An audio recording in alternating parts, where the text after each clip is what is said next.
ને મિત્રો એક આ રીઝનિંગનો સરસ મજાનો સમ કે એક લંબચોરસના બે સરખા ભાગ કરેલ છે અને ઉપરવાળા ભાગને 4 સરખા ભાગમાં વહેંચેલો છે અને નીચેના ભાગને 3 સરખા ભાગમાં વહેંચેલો છે. તો રેખાંકિત ભાગ મૂળ આકૃતિનો કેટલામો ભાગ? એટલે કે અહીંયા જે રેખાંકિત ભાગ છે આટલો, એ જે મૂળ આકૃતિ એટલે આ છે એનો કેટલામો? મિત્રો જો આ લંબચોરસમાં બે સરખા ભાગ કરેલ છે એટલે કે બે સરખા ભાગને તમે આમ લખી શકો 1/2 વત્તા 1/2. જો સમજો, બહુ સહેલું છે. એટલે એક તો આ ખબર પડી ગઈ 1/2 1/2 વત્તા 1/2, બરાબર? એટલે આખો ભાગ થઈ ગયો. હવે આટલા ભાગનો જ વિચાર કરો કે એના કેટલા, તો કે 4 સરખા ભાગ. જોજો આ, જોજો આ 1 2 3 ને 4 છે.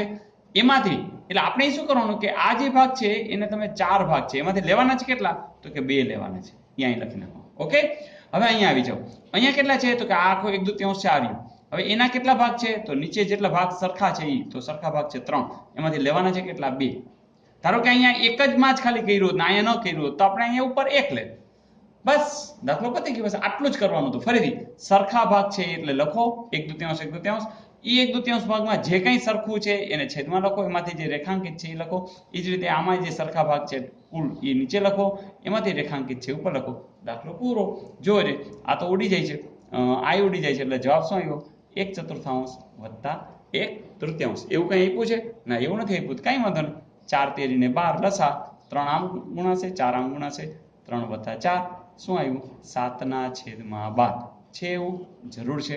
તો આટલું સિમ્પલ હોય છે મિત્રો, અને આ હવે તમને જરૂર આવડશે.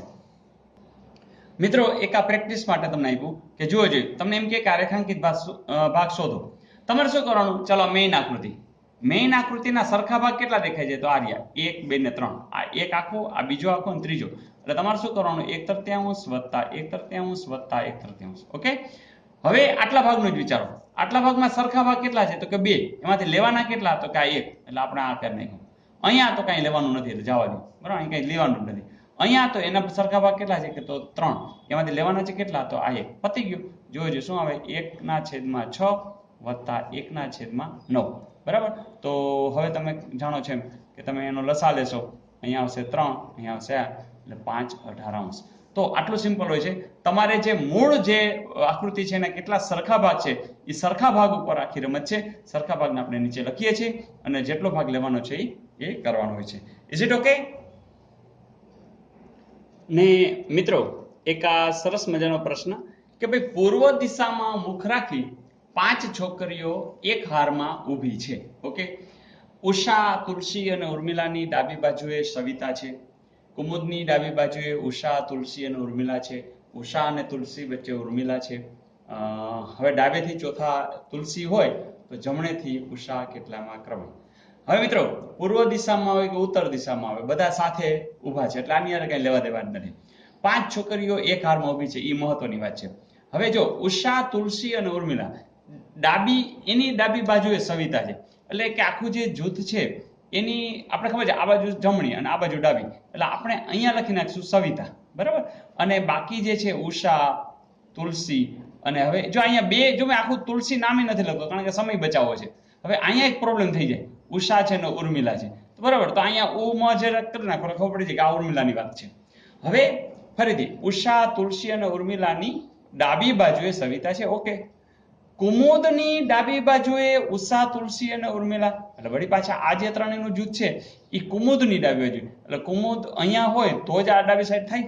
ઓકે, પછી આગળ ઉષા અને તુલસી વચ્ચે ઉર્મિલા છે. આ ઉષા છે અને આ તુલસી છે, એટલે અહીંથી કાઢી ઉર્મિલાને અહીંયા લઈ લ્યો.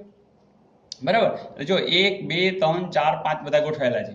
હવે ડાબેથી ચોથા ક્રમે તુલસી, જોજે આ પહેલો ક્રમ, બીજો ક્રમ, ત્રીજો ક્રમ ને ચોથા ક્રમ, આ તુલસી છે. તો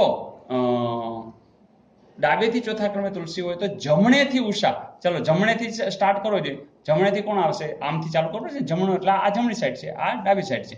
તો જમણેથી જો 1, આ 2, આ 3 અને 4.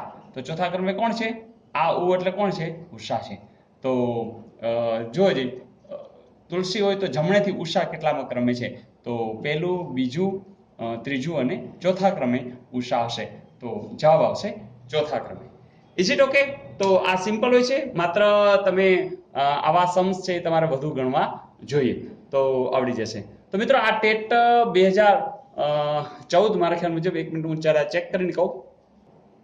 હા, આ જે છે ને એ 2011 ની અંદર, અને જે પાર્ટ 1 છે એની અંદર, બરાબર.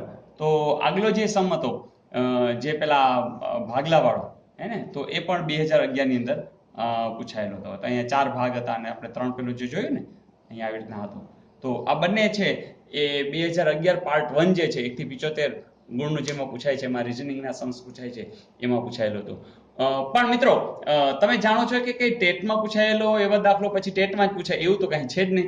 તો રિઝનિંગ અને મેથ્સ તો એવી વસ્તુ છે કે તમે ગમે ત્યાં પૂછી શકાય છે, માત્ર બસ વધુ ને વધુ પ્રેક્ટિસ કરો, હે ને. તો ટેટમાં પૂછાય એટલે હવે કાયમ ટેટમાં પૂછાય એવું તો જરાય છે જ નહીં. તો આને આ વસ્તુ તમને સિનિયર ક્લાર્કમાં પણ પૂછાઈ શકે છે, આને આ વાત તમને સ્ટાફ સિલેક્શનમાં પૂછાઈ શકે છે, બેંકમાં પણ પૂછાઈ શકે છે. તો મિત્રો મગજમાં યાદ રાખજો કે મેથ્સ અને રિઝનિંગના કોઈ ભાગલા ન પાડતા. હા, જુદા જુદા લેવલ હોય છે, જે વધારે હાઈ લેવલના તમે જ્યારે દાખલા ગણશો તો તમને લો લેવલના તો આવડી જ જવાના છે. તો વધુ પ્રેક્ટિસ છે એ જ તમને આગળ લઈ જશે. ઓકે, બધા ફ્રેન્ડ્સને જાણ કરતા રહેજો. મને ખ્યાલ છે તમે સબસ્ક્રાઇબ કરી જ નાખી હશે, હજી ન કરી હોય તો આપણી આ ચેનલ છે જે એમાં સબસ્ક્રાઇબ રેડ કલરે લખેલું છે કરી નાખજો, તો તમને નવા જે વિડીયોઝ છે એની જાણ તમને થતી રહેશે. ઓકે મિત્રો, ઓલ ધ બેસ્ટ.